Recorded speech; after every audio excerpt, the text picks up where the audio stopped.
Hi everybody. Today I'm going to discuss with you how to get over your narcissistic relationship.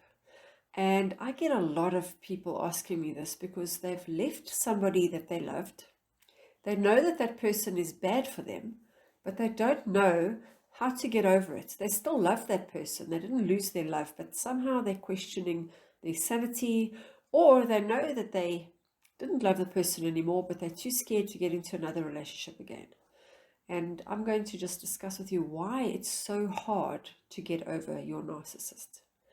And for those of you who don't know me, my name is Natasha Williams, and I'm a toxic relationship expert and a personal development coach.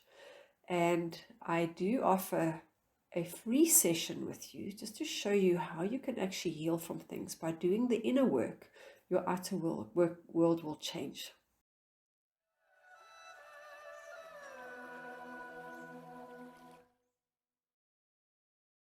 So, how do you actually get over a narcissistic relationship? The problem is when you meet a narcissist, which many of us have had the unfortunate experience of, they tend to consume you. They want to own you. They want to get into your mind. They want to get into your space. They want to get into every area of your life as quickly as possible and as intensely as possible. So what does that mean? It means they're going to want to know where you are, what you're doing at any given time. They want to see who you're talking to, who your friends are, what you value, what your beliefs are, what makes you happy, what makes you sad, what's your background, and every other thing in between. And why they want to do that is because at first they fall completely in love with you. They put you on a pedestal. And because you're on a pedestal, the higher you are, the lower you're going to fall. Because one day they wake up and realize you're not this perfect being that they thought you were. You're just a human being. And any part of you that they don't like or they see as a projection of their own insecurities or inadequacies, they're actually going to project onto you and make out that you are this absolutely lowly person that how could you even exist in their life. But what happens from an energetic perspective, and this is something that a lot of people just don't know about, or they are aware of it, but they don't do anything about it. You can go no contact from your narcissist. You can go switch off your social media. You can disconnect from them. You can block their numbers on your phone. You can stop their emails. You can even move to another state or another country. The problem is when you've had a relationship with somebody, there are invisible cords that bind you. There's invisible cords that connect your energy system to theirs. So if I had to tell you there's an electrical plug that actually plugs into the wall and that switches my light on. If I take that plug out, then I disconnect the electricity. The problem is you've disconnected the person on the physical level, but you haven't disconnected them on the etheric level, on the energetic level. And so as soon as you think about them, as soon as you talk about them, as soon as they come into your space, you are triggering the energy leakage again. So they are plugged into you like an electrical socket, and they are draining your energy even when you've left. So just to give you an example of how intense it can be, I actually, when I left my ex-husband, I took my kids down on holiday to the coast, and I had the most incredible backache. And nothing worked. I couldn't sit up, I couldn't lie down, I couldn't stand. It was just hurting me so much in my lower back. And that is where my weakness is. That is where my ex had plugged in. And I completely, of course, didn't think about that. I was on holiday, I was trying to get away, and I was thinking on the physical, material level. Anyway, it struck me that actually he is an energy vampire, because anybody that's a narcissist is an energy vampire. And I can do a video on that if you like, let me know. In fact, I will. So what happens is they plug into you and they will drain you no matter where in the world you are. You can be in the opposite end of the continent and they can still access you because it works by thought alone. So I had this most incredible backache and I literally put a gold bubble around my aura and I sealed it off. And I'm not joking. It took not even 30 seconds, and my pain in my back was gone. It was completely gone. Because I realized that is where his attacking me or feeding off me. And just so you understand, a lot of them don't even know they're doing it. They might not even be aware of it consciously, but they are doing it anyway, whether they're conscious of it or not. And the reason why they do it, and this is why people don't get over those relationships. If I had to take a narcissist, and this was their energy field here, and they're over here and you're over here, they want you inside their energy field. They want to own you, possess you, hold you. So you are an individual. You can't be held. You can't give up your values, your friends, your family, your work, your everything that you ever, who you are, because that's who you are. So an ideal relationship, you come together and you both add value and you build something together.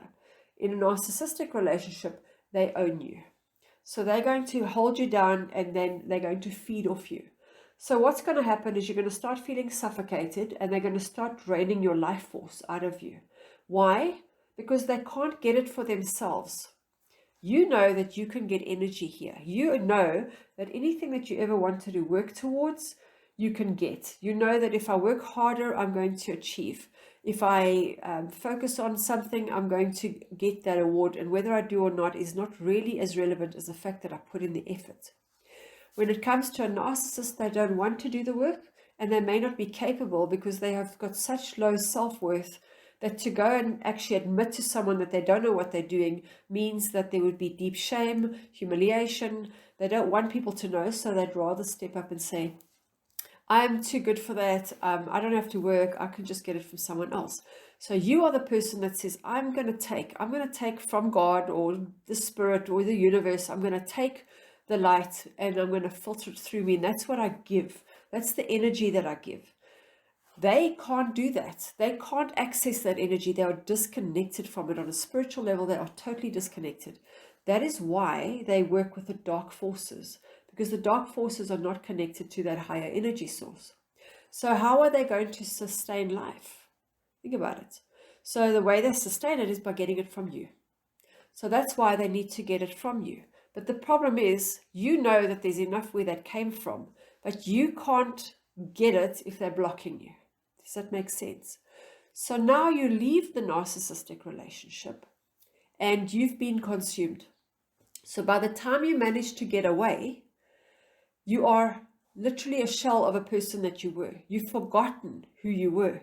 You've forgotten your values. You've forgotten who you've probably lost your friends and family because they've disconnected you from any kind of support system that you had. And you literally are going to start afresh with nothing and start again. And that is hell.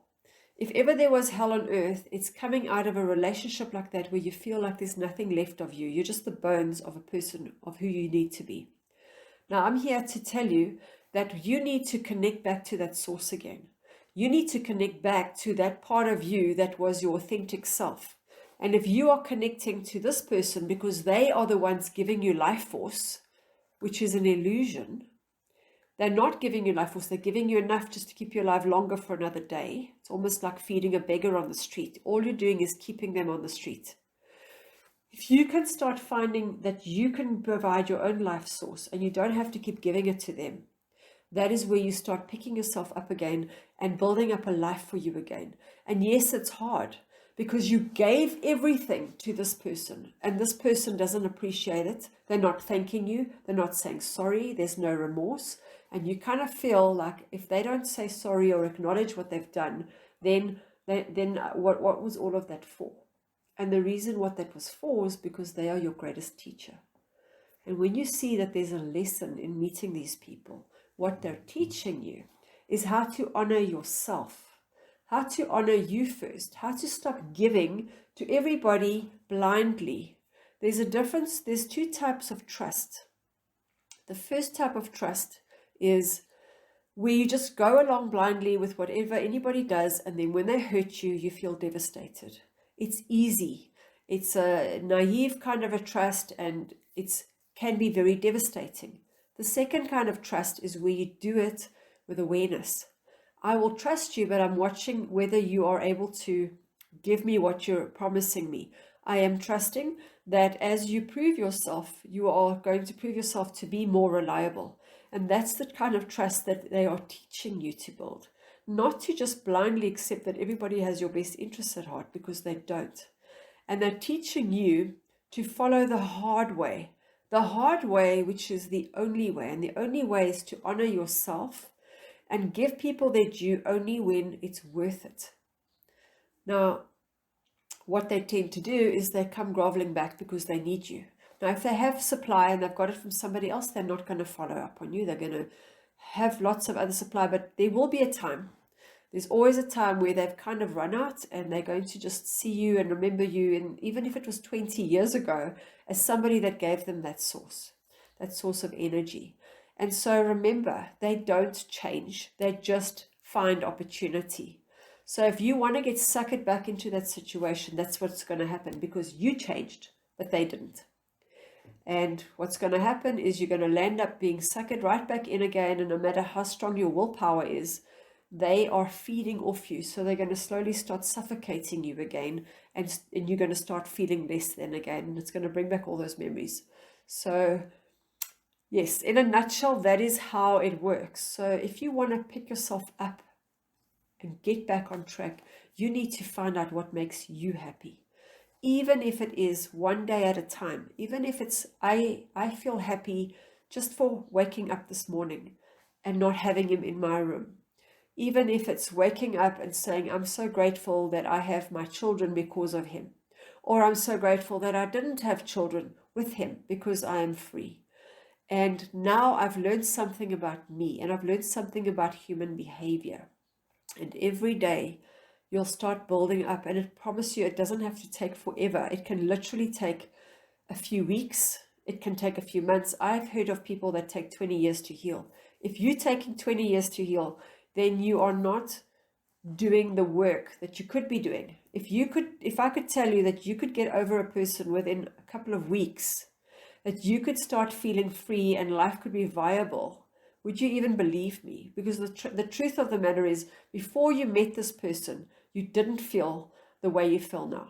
Before you met this person, you were independent, you were capable, you were all of these things, you had a life, you had your friendships. And if you didn't, it was because you were with a narcissist before that.